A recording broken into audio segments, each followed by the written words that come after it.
Trust me, we all want to see it. After 5 seasons of Carnage, we are all waiting for that moment of justice. The moment someone finally puts Homelander on the ground. But put your emotions away for a second and ask yourself this. What actually happens the day after Homelander is gone? Because in the real world, justice doesn't always mean peace. It just means there is an opening for a new kind of monster. Someone to fill in the gap. We call Homelander a monster, and he is, I'm not going to deny that, but he is a predictable monster. He is the gravity holding this whole world of soups together. Think about it. Why does someone like the Deep or Firecracker even stay in line? It's not because they have a soul, it's because they are terrified of the guy who can laser them in half before they can even blink. Homelander is a force of deterrence, whether you like it or not. He is the only thing stopping every C-list and B-list sub from becoming a local warlord himself. You kill the king and you don't get democracy. You get a power vacuum, and instead of one god complex sociopath, you get hundreds of them. And here is the reality no one wants to admit. The boys can't actually win this war, even if they kill him. Even if they scrub the compound V out of everyone's system, Butcher, Soldier Boy, and Homelander, the Deep, all of them, and Ryan. Do you really think that formula just disappears? History is a circle.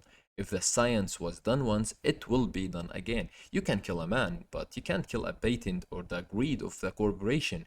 Homelander is just a symptom of the poison, and as long as the formula exists in the database somewhere, he was never the final boss, he was just the first version.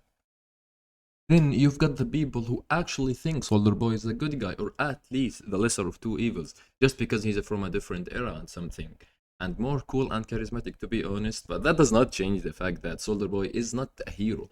He's just a relic from a time where powerful people didn't even bother to hide behind a fake smile or something. If Homelander is a sociopath with a god complex, which he is, then Soldier Boy is just a cold-blooded Captain America if you think about it, with an even shorter fuse and absolutely no conscience. Just look at the way how he treats his so-called family. Think about what he did to Payback back then.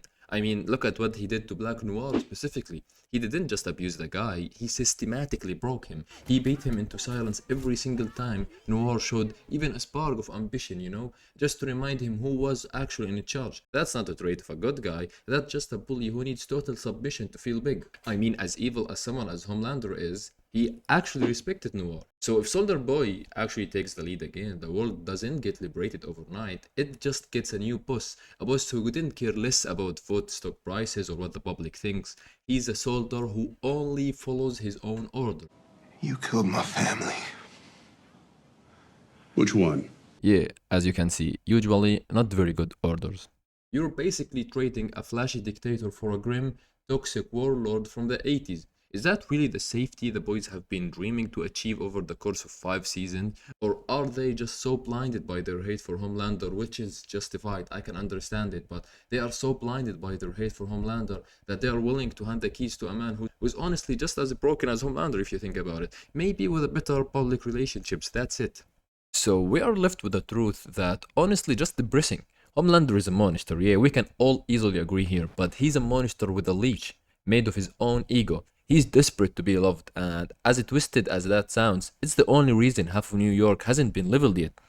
But think about the second after he falls. The second Homelander's cape is no longer in the sky. You think the world just sighs in relief and everyone just live happily ever after? Every mid-tier soup who was too scared to breathe in the wrong side is now off the leash.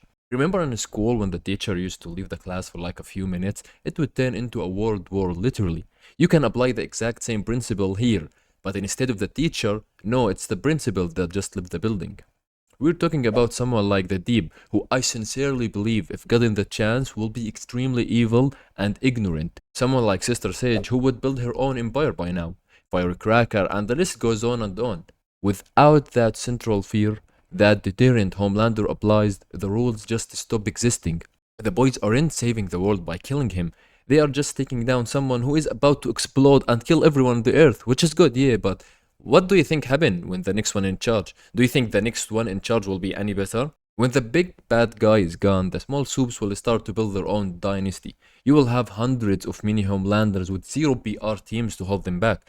And the terrifying part that no one wants to admit, we might actually find ourselves looking at the clouds wishing he was back, wishing to see Homelander's cape once again in the sky. Because at least he kept the chaos organized. Without him, there is no ceiling, just total unfiltered anarchy.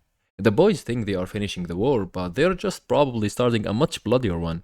And so I'm really excited to see how are the writers going to end this show because from the way I see it, it's either a very bad, goofy ending or the best ending to ever exist.